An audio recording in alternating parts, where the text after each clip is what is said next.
नमस्कार, हेमराज भारती चैनल पर आप सभी का स्वागत है। प्रिय बंधुओं, यदि आपने हमारे चैनल को अभी तक सब्सक्राइब न किया हो तो प्लीज़ हमारे चैनल को सब्सक्राइब करें और यदि कोई वीडियो पसंद आए तो लाइक करें और कोई सुझाव हो तो हमें कमेंट में अवश्य दें। बेल आइकन यानी घंटी, 3 घंटी में से सबसे ऊपर आल वाली घंटी को अवश्य दबाएँ, जिससे कि वीडियोज़ की नोटिफिकेशन आपको सबसे पहले मिलती रहे। नमस्कार, हेमराज। देखिए साथियों, आज हम बताते हैं भगवान श्री रामचंद्र जी के जीवन के विषय में। भगवान श्री रामचंद्र मर्यादा पुरुषोत्तम श्री राम, उन्होंने सबसे पहले अपना पुत्र धर्म है। पुत्र का यही धर्म होता है पिता की आज्ञा का परम पालन।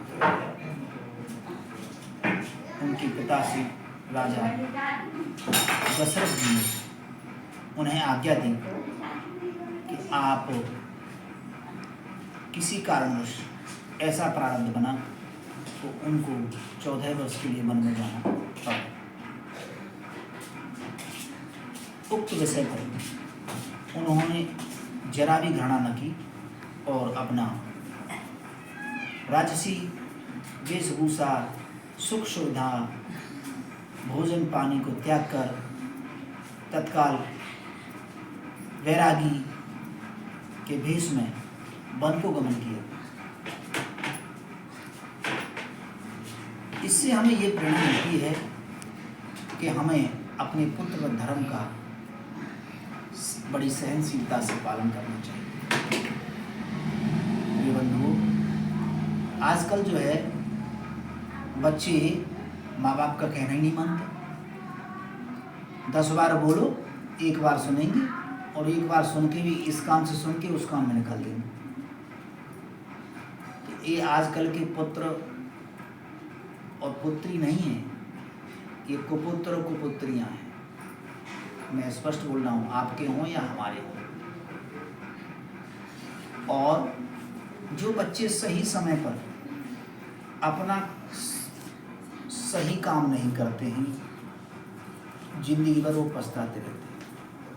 जैसे कुछ बच्चों को तो निर्देशन नहीं मिल पाता है कि आज के बाद हमें क्या करना चाहिए, लेकिन कुछ बच्चे निर्देशन मिलने के बावजूद भी अपने सही मार्ग पर नहीं चल पाते, तो उनको परमात्मा भी माफ नहीं करता है। साथियों, प्रिय बच्चों, मैं यही कहना चाहता हूँ, अभी आपके पास समय है, उस समय का आप सदुपयोग करें, ना कि व्यर्थ गंवाएं। सुबह समय से जगें, शाम को समय से सोएं, अपना कुल्ला दातन करके कठोर व्यायाम करें और फिर अपना बाल भोग नाश्ता करके अपनी जो प्रतिदिन का जो शेड्यूल है उस हिसाब से अपनी क्रियाकलाप करते रहें। यज्ञ करें, हवन करें, भजन करें, जो भी आपकी विधि है, और माँ बाप का सम्मान करें, बुजुर्गों का आज्ञा का पालन करें, निर्दोष को न सताएं, असहाय की सहायता करें और अपना जो बहुमूल्य समय है उसको विद्याधन में लगाएं, ना कि सोने में, इधर उधर घूमने फिरने में। साथियों, जैसे बोलते ना, 10वीं क्लास के बाद और करीब 5-7 साल बच्चा घनिष्ठ मेहनत कर ले तो फिर उसको जीवन में कभी मेहनत करने की आवश्यकता नहीं होगी। वो इसी मेहनत में सफल हो जाएगा किसी न किसी क्षेत्र में, जिसमें उसका लक होगा और उसकी दिलचस्पी होगी। बंधुओं, यदि आप इस अमूल्य समय को, बहुमूल्य समय को व्यर्थ गंवा दोगे तो जिंदगी भर हमेशा भटकते रहोगे। ना तो आपको कहीं सही जगह पे कोई व्यापार मिलेगा, न कोई बिजनेस मिलेगी, ना उत्तम संस्कार मिलेंगे, संस्कार विहीन हो जाएंगे। विद्यालयों में पढ़ाई तो है, मानता हूँ बस बात को, लेकिन शिक्षा, नैतिक शिक्षा और आध्यात्मिक जीवन में आने वाली उपयोगी बातें ये सब नहीं मिलेंगी। बंधुओं, मेरा आप सभी से करबद्ध निवेदन है कि आप अपने बच्चों को सही समय पर सही ज्ञान दें। ये भी एक माता पिता की जिम्मेदारी होती है।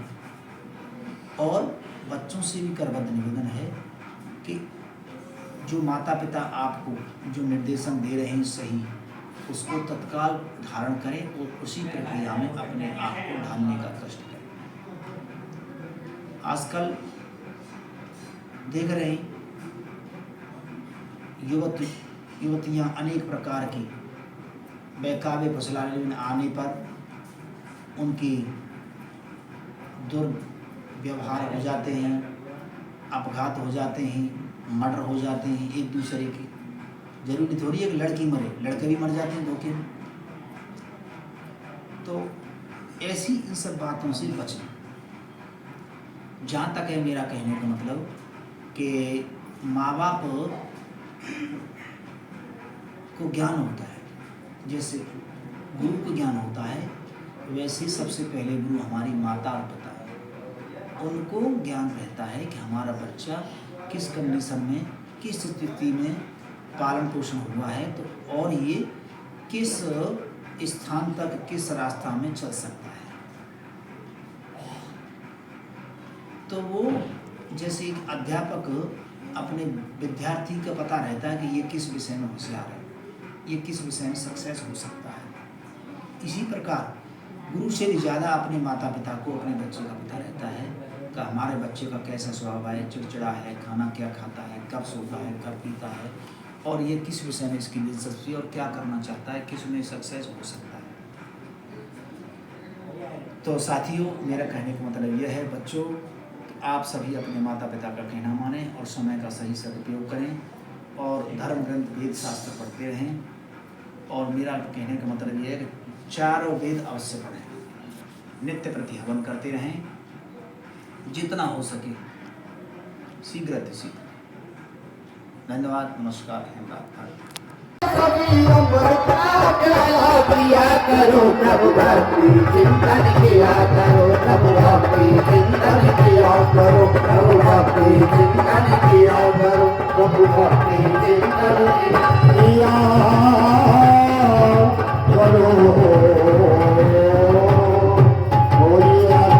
भगवान की जय।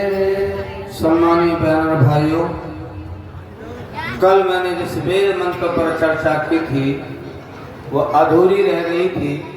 अनव्यतः पितु पुत्र मात्रा भवत सम्मना छाया पत्ते मधुवती वाचम वदत शांति वा। माँ के कितने उपकार हैं, कल मैंने विस्तार से उदाहरण देकर महाभारत का उदाहरण दिया, रामायण का भी दिया, महर्षि ज्ञान के उदाहरण भी मैंने दिए। कितने उपकार माँ के हैं और पिता उससे कम नहीं है। दूसरे नंबर पिता का नंबर आता है। अनपिता पितु पुत्र, पुत्र कैसा हो, पिता का अलगति। एक बार एक किसान थे, थोड़ी सी जमीन थी, अपने बेटे को पढ़ाया लिखाया उदाहरण से, और लोक में जो घटना घटी उससे बात समझ में आ जाती है। खूब पढ़ाया। एक दिन बेटे ने कहा, पिताजी कुछ पैसे कम पड़ रहे हैं, अच्छा बेटा तो खूब पढ़। अपनी 2 बीघे जमीन बेच दी पिता ने बेटे की पढ़ाई के लिए। बेटा पढ़ता गया, भगवान की कृपा हुई, बेटा जिलाधिकारी बन गया और कहीं दूर देश में जाकर नियुक्ति हो गई। माता पिता से आशीर्वाद लिया। माता पिता को कहा कि आपके सारे दुख दूर होंगे, आपके आशीर्वाद से मुझे अच्छा एक अधिकार मिल गया है, अच्छा जॉब मिल गया है।